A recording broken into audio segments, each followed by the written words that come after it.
Hello friends, welcome to my channel stories by Garima Kushwaha. दोस्तों, जैसा कि आप जानते हैं, मैं हर रोज़ आपके लिए अलग अलग और रहस्यमयी कहानियाँ लेकर आती हूँ और कुछ इसी तरह की कहानी मैं आज भी आपके लिए लेकर आई हूँ। तो चलिए शुरू करते हैं हमारी आज की वीडियो। 2 दिन का वक्त यूं ही गुजर गया। इस बीच कोई ख़ास घटना नहीं हुई। हाँ, इस बीच एक दिन आखिरकार एडवर्ड ने उस बच्चे को देख ही लिया जिसके बारे में डॉक्टर ने उसे बताया था। ओह डॉक्टर, ये तो वाकई में बहुत अजीब अजीब केस है। उसकी आंखें भी अलग होती जा रही हैं। आपने देखा उसकी आंखों की पुतलियां कितनी बड़ी हो गई हैं और उसके दांत और उसके चेहरे पर अजीब से रोए बढ़ने लग गए हैं। क्या ये किसी तरह की जेनेटिक बीमारी है? कह नहीं सकता। उसके माँ बाप को देखकर तो ऐसा लगता नहीं है। हो सकता है उसके परिवार में किसी और को ये रही हो। हाँ, शायद हो सकता है। पर खैर, जानते हो एडवर्ड, मुझे क्या लगता है? मुझे लगता है कि उसके शरीर में जिस तरह के बदलाव हो रहे हैं, ये बदलाव उसके लिए ठीक नहीं है। मुझे शक है कि वो इन बदलावों को झेल नहीं पाएगा। उसके शरीर के अंग अलग तरीके से बदल रहे हैं, वो अलग तरीके से काम कर रहे हैं। अगर शरीर के बाकी अंगों और उनमें संतुलन नहीं बैठा तो पता नहीं, मैं कुछ कह नहीं सकता। तो आपको इसके बारे में उसके माँ बाप को बता देना चाहिए। अगर मैंने ऐसा किया तो वो और ज़्यादा निराश हो जाएंगे और मुझसे और ज़्यादा उम्मीदें रखने लगेंगे। इसलिए कोई फ़ायदा नहीं उन्हें ये बताने का। पर अगर उससे कुछ हो गया तो वो आप पर भरोसा भी नहीं करेंगे डॉक्टर। मैं इसमें कुछ नहीं कर सकता। ऐसी चीज़ मैंने पहले खुद भी नहीं देखी है। तुम्हें क्या लगता है एडवर्ड? मैं समझ सकता हूँ। ठीक है, अच्छा मेरी बात ध्यान से सुनो। कल हमारा ये क्लिनिक, हमारी ये डिस्पेंसरी थोड़ी जल्दी बंद हो जाएगी। तुम्हारी छुट्टी जल्दी हो जाएगी। पर हाँ, अगली सुबह तुम्हें थोड़ा जल्दी आना पड़ेगा क्योंकि अगली सुबह बहुत काम रहेगा यहाँ। क्यों? तुम नहीं जानते? कल पूनम की रात है और पूनम की रात इस गांव के लिए बहुत ही खतरनाक और तूफानी रात होती है। मैं ऐसा क्यों कह रहा हूँ ये तुम खुद समझ जाओगे। और हाँ, कल यहाँ से जाने के बाद सीधे अपने घर जाना और फिर कहीं मत जाना। मैं नहीं चाहता कि मैं अपने सहायक को खो दूँ। तुम अच्छे इंसान हो और तुम मेहनती भी हो, मुझे ऐसा लगता है। तो अपना ध्यान रखना। जी हाँ, मैं रखूँगा। ठीक है, तो फिर चलते हैं। जी हाँ। घर जाने के बाद एडवर्ड डिनर करने के बाद अपने कमरे की तरफ जाने लगा। तब उसने गलियारे से बाहर की ओर जाते हुए रास्ते पर देखा। वहाँ बालकनी में एक लड़की खड़ी हुई थी। ये मारिया ही थी। एडवर्ड धीरे धीरे चलते हुए उसके पास चला गया। हेलो मारिया, तुम यहाँ क्या कर रही हो? मैं बस बाहर का नज़ारा देख रही हूँ। कितना शांत लग रहा है सब कुछ और कितना खूबसूरत भी। हाँ, ये बात सही कह रही हो तुम। मैं पहले कभी ऐसे माहौल में नहीं रहा। शहर का माहौल इससे बहुत अलग होता है। पर यहाँ वाकई में सुबह के वक्त एक अलग सा ही एहसास होता है। मैं जानती हूँ तुम्हें ये जगह पसंद आएगी, पर कल का दिन ऐसा है, मुझे हमेशा हर महीने इस रात से बहुत डर लगता है। कल पूनम की रात है। हाँ, मैं जानता हूँ। जो तुमने अब तक कभी नहीं देखा होगा वो तुम कल देखोगे और तुम्हें भी पता चल जाएगा कि हम सब किस बारे में बात कर रहे हैं। अभी तुम्हें लगता होगा कि हम सभी पागलों की तरह किसी अंधविश्वास की बातें कर रहे हैं, पर वो सच है एडवर्ड। मैं समझ सकता हूँ। डॉक्टर ने मुझे कहा कि कल वो मुझे जल्दी छुट्टी दे देंगे पर अगले दिन मुझे थोड़ा जल्दी आना होगा। हाँ, क्योंकि इस गांव के इकलौते डॉक्टर हैं वो। और कल जो खून खराबा होगा उसके बाद सभी लोग इलाज के लिए उनके पास ही जाएंगे। तुम्हें बहुत मेहनत करनी पड़ेगी। अच्छे डॉक्टर हैं वो, पर फिर भी कितने अकेले रहते हैं। हाँ, उनकी कोई फैमिली नहीं है। अब मेरा मतलब है वो दिखने में भी अच्छे हैं और डॉक्टर हैं और काफ़ी अच्छे हैं स्वभाव से भी।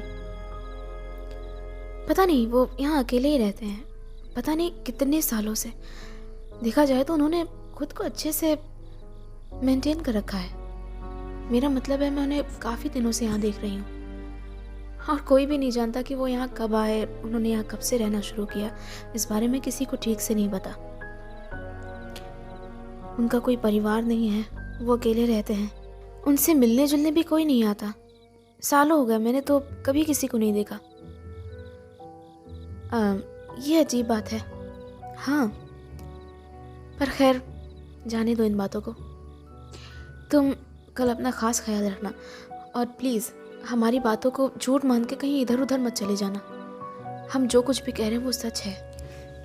मेरे साथ चलो एडवर्ड। कहाँ? मेरे साथ चलो। उसके बाद मारिया उसे अपने कमरे तक ले गई।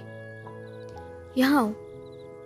फिर उसने अपनी अलमारी का एक ड्रॉर खोला और उसके अंदर से एक पुराना और ख़ूबसूरत खंजर निकाला। ये बहुत छोटा पर बहुत ही खूबसूरत नक्काशी किया हुआ खंजर था। ये एक चांदी का खंजर था। ये देखो, ये मेरी मॉम का है। असल में हमारा ख़ानदानी खंजर है। ये उन्हें उनकी मॉम से मिला और उन्होंने जाते वक्त मुझे दिया। तो इसे तुम अपने पास रखना। ये तुम्हारी सेफ्टी के लिए तुम्हारे साथ रहेगा। मैंने सुना है वो शैतान चांदी की चीज़ों से डरता है, तो इसे अपने पास रखना। हो सकता है ये तुम्हारे काम आ जाए, पर इसकी तुम्हें भी तो ज़रूरत हो सकती है। मैं घर से बाहर नहीं निकलने वाली कल, और अगर मौत आनी ही है तो मैं घर के अंदर भी रहूं तो मुझे कोई बचा नहीं पाएगा।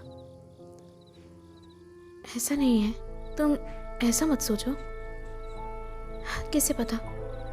चलो खैर, तुम भी आराम कर लो। अगले दिन सुबह के वक्त सब कुछ सामान्य था। क्लिनिक में उसी तरह कुछ ही लोग आए और दवा लेने के बाद वापस भी चले गए। शाम के वक्त गांव में एक अजीब सा सन्नाटा पसरने लग गया।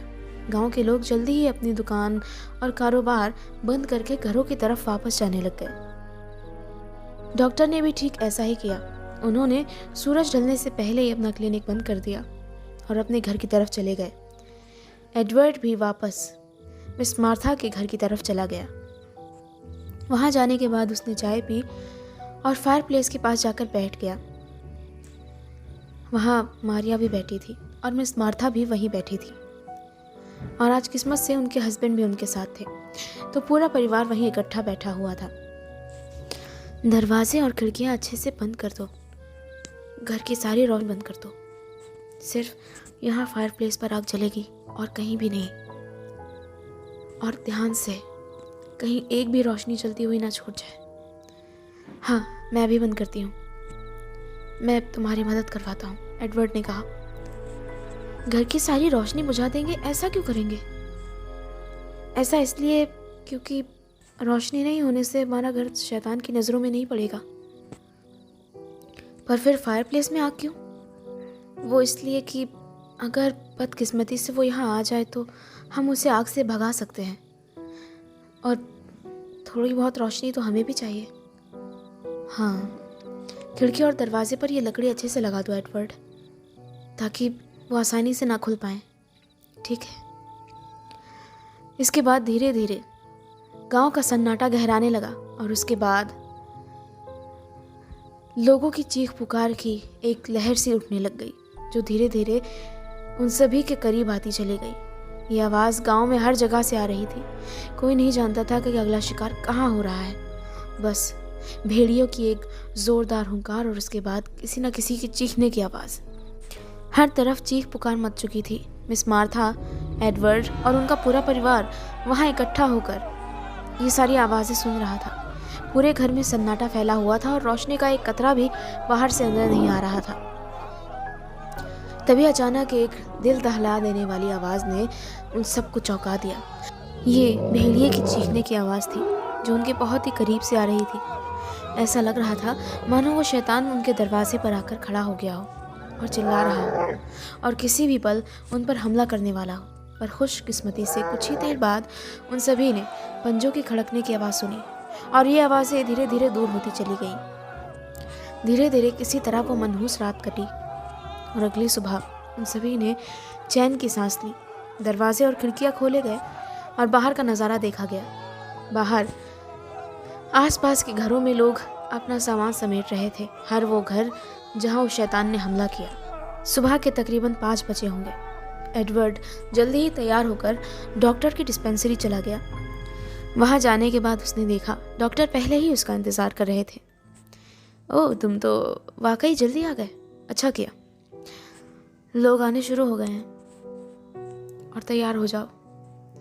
ये केसेस बहुत बुरे हैं, जो तुमने उस पहले दिन देखा था उससे कहीं ज़्यादा। उसके बाद एडवर्ड ने ऐसे मरीजों को देखा जिसे देखने की उसने कल्पना तक नहीं की थी। ऐसे भयानक केसेस जो उसके लिए बहुत नए थे और बहुत खूंखार भी, मानो किसी दरिंदे ने उन पर हमला किया हो। किसी की आंखें निकल गई थी, किसी का एक हाथ गायब था और किसी की शरीर की चमड़ी इस कदर उधड़ गई थी कि उसके शरीर के अंग भी नजर आने लग गए थे। और उसके बाद एक ऐसा अजीब केस जैसा एडवर्ड ने पहले कभी नहीं देखा था और ना देखने की कल्पना की थी। अरे नहीं, मैं ये नहीं करना चाहता था। मैं नहीं चाहता था कि ऐसा कोई केस यहाँ है। क्या हुआ डॉक्टर? इसे देखो, ये जिंदा है। हाँ, ये अच्छी बात है, हम इसे बचा सकते हैं। नहीं बचा सकते। क्यों? इसके कंधे पर देखो, उस शैतान के काटने का निशान है। उस शैतान के काटने का निशान है, इससे क्या मतलब है आपका? इसका मतलब यह है कि मैं इसे बचा नहीं सकता। मैं चाह कर भी इसे बचा नहीं सकता। अगर मैंने इसे बचा लिया और ये शैतान बन गया तो गांव के लोग मुझे जिंदा जला देंगे और इसलिए मुझे इसे मारना होगा। आप ये क्या कह रहे हैं? हम डॉक्टर्स हैं, हमारा ये काम नहीं है। हम लोगों को बचाते हैं, उन्हें जिंदगी देते हैं, उन्हें मार नहीं सकते। यहाँ का उसूल यही है एडवर्ड, मैंने तुम्हें पहले दिन ही समझा दिया था और अब हमें ये करना ही होगा। तो कैसे मारेंगे? आप गला घोट देंगे इसका? बच्चों जैसी बातें मत करो एडवर्ड। तुम नहीं जानते कि मैं किस सिचुएशन में हूँ, ये जगह क्या है, और कल रात वो सब कुछ देखने के बाद भी तुम्हें कुछ समझ नहीं आया। मैंने कुछ नहीं देखा डॉक्टर, सच बोलूं, मैंने सच में कुछ नहीं देखा, सिर्फ आवाज़ें सुनी और आवाज़ों के आधार पर मैं नहीं कह सकता कि वो कोई शैतान था या कोई इंसान जो लोगों को बेवकूफ़ बना रहा है। तुम कमाल करते हो। अगर तुम ये नहीं करना तो मत करो, पर मुझे ये करना पड़ेगा। इस गांव के बाकी लोगों को बचाने के लिए मुझे इसकी जान लेनी पड़ेगी। आपकी मर्जी, जो करना चाहें कर सकते हैं, मैं जा रहा हूं। उसके बाद एडवर्ड तकरीबन 1 घंटे के लिए डिस्पेंसरी से बाहर चला गया और जब वो वापस आया तब उसका गुस्सा काफ़ी हद तक शांत हो चुका था। तो तुम वापस आ गए? हाँ। अब गुस्सा ठीक है तुम्हारा? हाँ, छोड़िए उस बात को, मैं उस पर ध्यान नहीं देना चाहता। एडवर्ड, तुम्हें इस पर ध्यान देना होगा। तुम्हें क्या लगता है कि मुझे ये काम करके अच्छा लगता है? तुम्हें क्या लगता है कि मुझे बेगुनाह लोगों को मारते हुए अच्छा लगता है? पर तुम नहीं जानते एडवर्ड, तुम नहीं जानते कि हम सब क्या झेल रहे हैं, हम सब क्या देख रहे हैं, और ऐसे में एक गलती भी हम पर दुगनी भारी पड़ सकती है। काश तुम ये समझ पाते, काश कि आप मुझे समझ पाते। इसके बाद पूरे दिन मेरा मन किसी काम में नहीं लगा। मन कर रहा था कि मैं वापस घर चला जाऊं, पर मैंने किसी तरह खुद को संभाला। छुट्टी के वक्त मैंने अचानक ही डॉक्टर पर गौर किया। वो थोड़ा लंगड़ा कर चल रहे थे। डॉक्टर, आप ठीक तो हैं? हाँ, मैं ठीक हूँ। मुझे क्या हुआ है? आप चलते समय, ओह ये नहीं, कुछ घबराने की बात नहीं है। वो बस कल जानते हो, अब घर के दरवाजे, खिड़कियाँ, रोशनी, ये सब कुछ जल्दबाजी में करने की वजह से सीढ़ियों से मेरा पैर फिसल गया और मैं गिर गया। ओह, उम्मीद है आपको ज़्यादा चोट नहीं लगी होगी। नहीं, बिल्कुल नहीं, मैं ठीक हूँ। गुड। तो डॉक्टर, आप शादी क्यों नहीं कर लेते? क्या? मैं शादी कर लूँ? क्यों? ऐसे ही आपको घर संभालने वाला कोई मिल जाएगा। तुम इतने दिन मेरे घर में रहे, क्या तुम्हें किसी चीज़ की कमी महसूस हुई मेरे घर में? नहीं नहीं, मेरा वो मतलब नहीं था। मेरा मतलब आप अकेले रहते हैं तो आपको अकेलेपन में अजीब नहीं लगता होगा। देखो एडवर्ड, मैं बचपन से ऐसा ही हूँ। मेरे माँ बाप बहुत पहले ही गुजर गए थे और उसके बाद मैंने खुद को अकेले ही संभालना सीखा। चीज़ों को कैसे मैनेज करना है, दुनिया से कैसे निपटना है, वो सब कुछ मैंने अकेले ही सीखा। और इसलिए अब मुझे इसकी आदत हो गई है। मैं आज़ादी से रहना पसंद करता हूँ और नहीं चाहता कि मेरी इस आदत में कोई बदलाव आए। अगर कभी ज़रूरत महसूस हुई तो ज़रूर, पर अभी के लिए मैं बिल्कुल ठीक हूँ। ठीक है। हम जैसे ही क्लिनिक का काम ख़त्म करके क्लिनिक बंद करने को हुए, उसी वक्त बाहर से एक आदमी दौड़ता हुआ आया और उसने डॉक्टर साहब को कुछ बताया। आज का मौसम बहुत ख़राब था। शाम के वक्त से ही बारिश शुरू हो गई थी और ये बारिश लगातार तेज़ होती जा रही थी, बहुत ही तेज़। आमतौर पर इस वक्त इतना अंधेरा नहीं हुआ करता। क्या हुआ डॉक्टर? मुझे लगता है एडवर्ड, आज तुम्हें मेरे ही घर रुक जाना चाहिए। क्यों, क्या कोई बात है? हाँ, असल में मुझे अभी किसी ने बताया कि बारिश होने की वजह से एक जगह भूस्खलन हो गया है, पूरा रास्ता बंद हो गया है, तो तुम घर नहीं जा पाओगे अभी। और मौसम भी बहुत ख़राब है, चाहो तो तुम मेरे घर रुक सकते हो। ओह, आपका बहुत शुक्रिया डॉक्टर। और इस तरह मैं उस रोज़ डॉक्टर टी के घर ही रुक गया। जब मैं उनके घर गया, उन्होंने खुद डिनर बनाया और हमने एक साथ डिनर किया और उसके बाद वो मुझे अपना घर दिखाने लगे। तो खैर, जो भी तुमने मुझे कहा था एडवर्ड, उसके बाद चलो मैं तुम्हें अपना घर दिखाता हूँ। ये देखो, मैं हर एक चीज़ को संभाल कर रखता हूँ जितना मुझसे हो सकता है और इस घर को संभालने की कोशिश करता हूँ, पर अगर कहीं कोई कमी रह जाती हो तो मैं नहीं जानता। तो दोस्तों, इसी के साथ ख़त्म होती है मेरी आज की कहानी। मेरी आज की कहानी आपको कैसी लगी ये मुझे कमेंट बॉक्स में कमेंट करके ज़रूर बताइएगा और साथ ही साथ वीडियो को लाइक और शेयर करना बिल्कुल मत भूलिएगा। Thank you.